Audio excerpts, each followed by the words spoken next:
morning, good afternoon, good evening. This is an altogether very familiar sight. People having their houses being demolished. This is amazing. Why is this happening? The honest truth is, we have got a dictatorship. And dictators, they are like school bullies. There is never any peace in the playground as soon as the bullies have arrived. They've got to hustle and bully people, push them around, all for one purpose: to remind everybody that they are the boss. And when such bullies are given authority and power to rule the country is always in a mess. Zanu PF's iron grip on power has relied on making the majority of the people dependent on the regime and always live in fear of the regime. That is where their power is.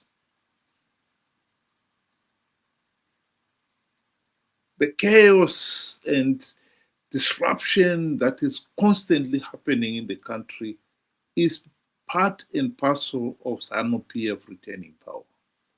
They want to make people that feel that they are helpless without the regime.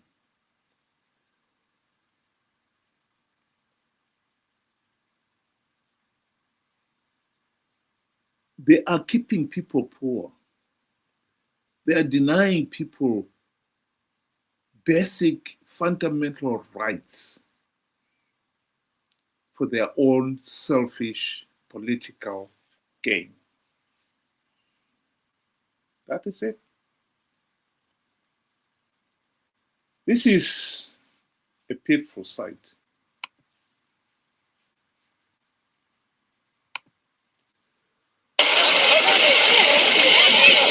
Close to 100 families in Hopely, Harare South, are facing imminent displacement after their houses were marked for demolition. When the Rory Studios news crew arrived, trucks believed to be from the Messenger of Court were already loading residents' property, paving the way for the demolitions.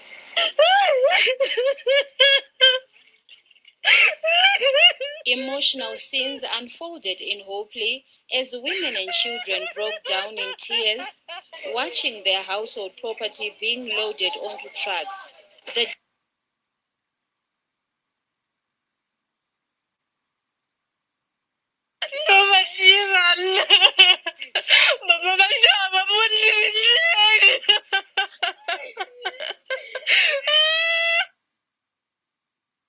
Residents say they have lived in the area for nearly 20 years, raising families and building their lives, and are now appealing for urgent government intervention.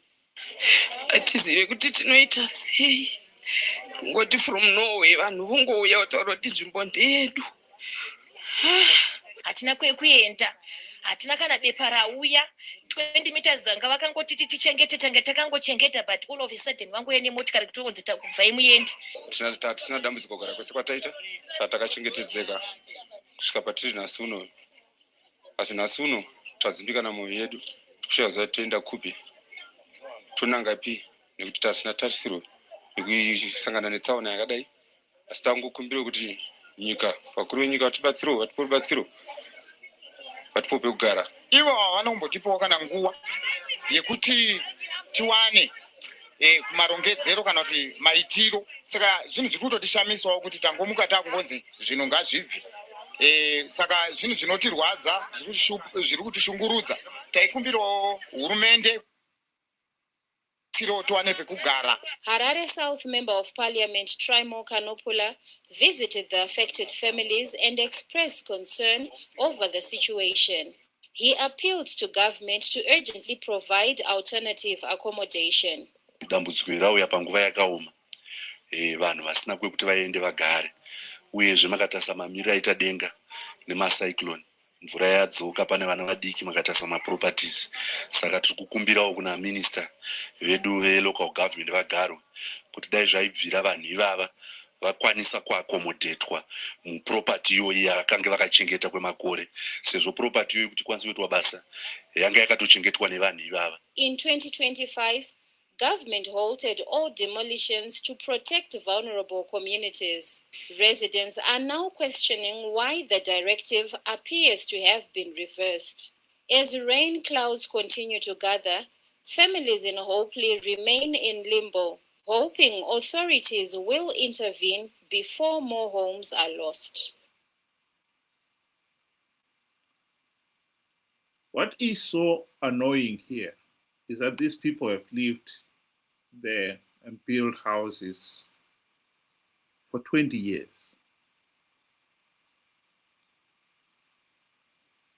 All that time, did somebody not realize they were not supposed to be there?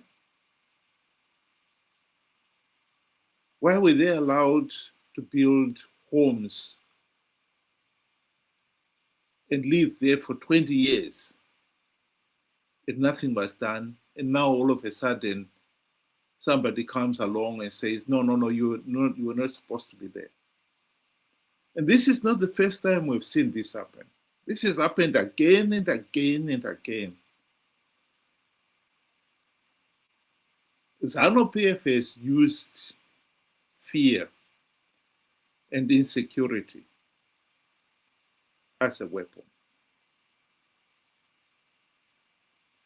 We've seen in some cases during elections, people being allocated land, settled because the regime wants votes from those people. And then later on, somebody says, oh, you were not supposed to have been settled there. Why were they settled in the first place? In some cases, they call them land barons. They sold the land at inflated prices. People paid. The baron takes his money, goes away, and the people have got to face the consequences. You were not supposed to have built your homes there. That's it. The houses will be demolished. This is a criminal regime. That really is the bottom line. The truth of the matter is Zanu PF has done this for the same reason Ian Smith refused to give rural people title deeds to the land. They fear that that will give the people economic empowerment, and the economically empowered people would demand political rights. Zanu PF has used the same tactics. Rural people in the rural areas, they don't have title deeds. Some of these people have moved to urban centers because at least in the urban centers, even during Smith's time, you get a title deed to that matchbox house you have, and the little piece of land around it. But some of these urban centers and town centers, town areas, people have been allowed to settle only to be told you don't have title deeds there. So the problem now is not only in the rural areas, it's even in the urban centers as well. Zanu PF is a party of thugs, and their hold on power depends on turning all the people into helpless, dependent individuals dependent on the regime, always at the mercy of the regime and their proxies. They have wrong priorities, especially the current government. How can you go and build an airport which services a few people, and the majority are the elite and the so-called investors? Look at the rural. I made you come to interview me because I wanted you to have the experience of the roads that we are using. If we go today to our hospital there, you feel pity with that's a hospital in a rural area. If we go to our clinic, you feel pity. We have no piped water here. Do you know the reason why the rural people vote for Zanu PF? One, they're intimidated. Two, the policy is that the rural people should remain poor and subservient to the government. They should remain poor, because if they remain poor, they continue singing the song for their master. This is why these people have been impoverished. It's for a reason. Because at the moment, if you economic empower these people, they'll go out of hand. Zanu PF will never have control over them.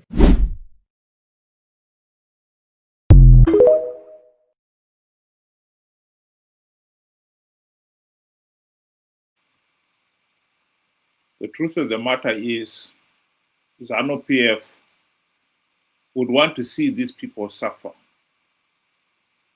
so that it could come in and be the benevolent government helping the people. They'll give them solutions that another 5-10 years from now, they'll be told, no, that was the wrong solution. They will always be kept on their toes. It is an outrage that this continues to be the norm 46 years after independence. And as long as Zanu PF remains in power, as long as we remain a dictatorship, a pariah state, this sorry state of affairs will continue.